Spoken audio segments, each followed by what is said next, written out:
Good evening. It's Thursday, the 22nd of December, and it's time for the news on RIK 2. President Anastasiades and Turkish Cypriot leader Mustafa Kemal met for over 3 hours today, preparing their negotiations in Geneva on January the 9th, which are expected to develop into an international conference on January the 12th. Anastasiades said after the meeting that at the international conference, the three guarantor powers, Britain, Greece and Turkey, will initially be invited to take part, and later all the parties of the Treaty of Guarantees and the Cyprus Republic will be included. He also said that before going to Geneva, the two sides will discuss the issues of security, territorial adjustments and property.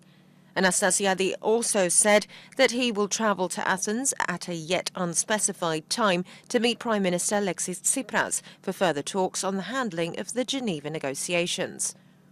He said that at today's meeting there has been progress on the issues discussed, including governance, the economy and relations with the European Union. Other issues will be discussed in Geneva after the negotiators of the two sides have further consultations. Anastasiades said his next meeting with Akinci will be on January the 4th, and there may possibly be another meeting on January the 7th before travelling to Geneva. In remarks to the press after meeting President Anastasiades last night, United Nations emissary Esban Barth-Ida said that there are still some issues that have to be agreed upon before the Geneva negotiations. He added that the two sides are working hard to make the best of the time remaining until the Geneva meetings, so as to make sure that they will achieve maximum results.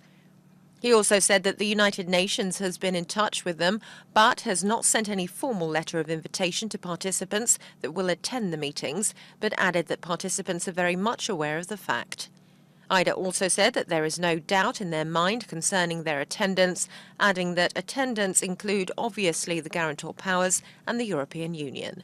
Concerning other participants that may be invited as needed, Ida said that this still needs to be discussed. Government spokesman Nikos Christodoulidis said the representation of the Republic of Cyprus at the Geneva conference has been sorted out, adding that what is being discussed is how it could be best represented. Christodoulidis said that the presence of the EU at the highest possible level during the conference is not in question, but he added that it is also important that permanent members of the Security Council are represented, saying that both the European Union and the Security Council can bring added value to ongoing efforts in order to have a successful outcome. Greece and Turkey will hold a low-level meeting next week to prepare a meeting between Greek Prime Minister Alexis Tsipras and Turkey's President Tayyip Erdogan. The meeting is expected to be held between the General Secretaries of the Foreign Ministries of the two countries. Greece has requested the meeting to prepare for the Geneva conference that will consider security and guarantee arrangements after a solution. Esban Barth-Ida has said that he is trying on behalf of the United Nations to encourage such a meeting, saying this could be important in reaching a consensus on the issues. Energy Minister Yorgos Lagodribis has said that he is satisfied with the interest shown by international energy giants to secure concessions for natural gas exploration drillings in Cyprus's offshore exclusive economic zone. The Council of Ministers yesterday approved the minister's proposal that ExxonMobil and Qatar Petroleum, as well as major European companies Eni and Total, be invited for negotiations on the terms and provisions of their contracts for gas exploration and exploitation.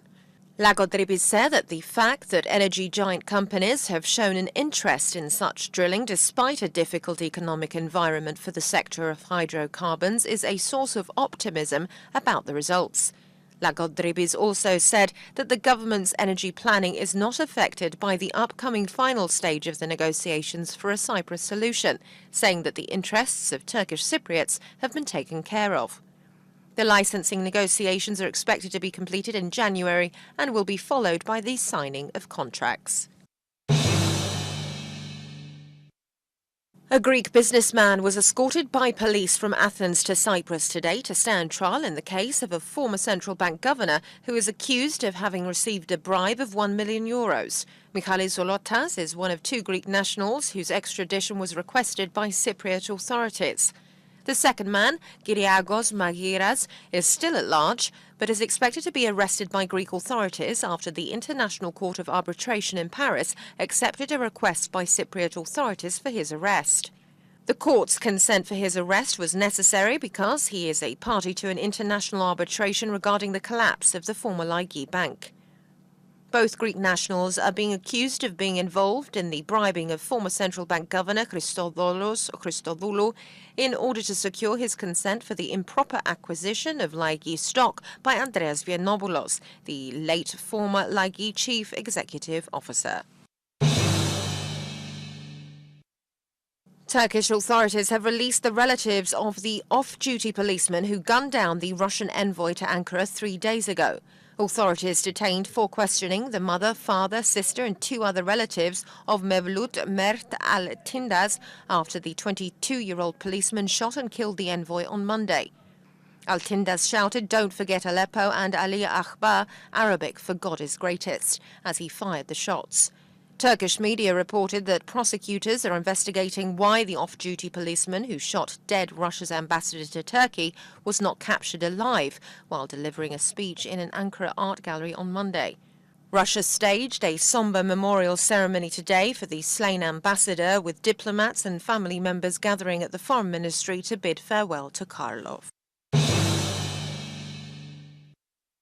There was heavy snowfall overnight on the highest Troodos peaks, piling almost half a metre on top of Mount Olympus. A police spokesman said that the depth of snow at Troodos Square stood this morning at 35 centimetres. As a result of the snowfall, all roads leading to Troodos were closed to all traffic, while several other roads on lower ground were open only to vehicles with snow chains or four-wheel drive. Police also advised drivers on rural roads to be on alert because of fallen rocks on the roads in several areas. And now a look at tomorrow's weather. It will be cloudy at times, leading to local rain and possibly snow or sleet over higher ground. Winds will be light to moderate, mostly northeasterly, force 3 to 4, and at times fresh in windward areas, force 5. The sea will be slight.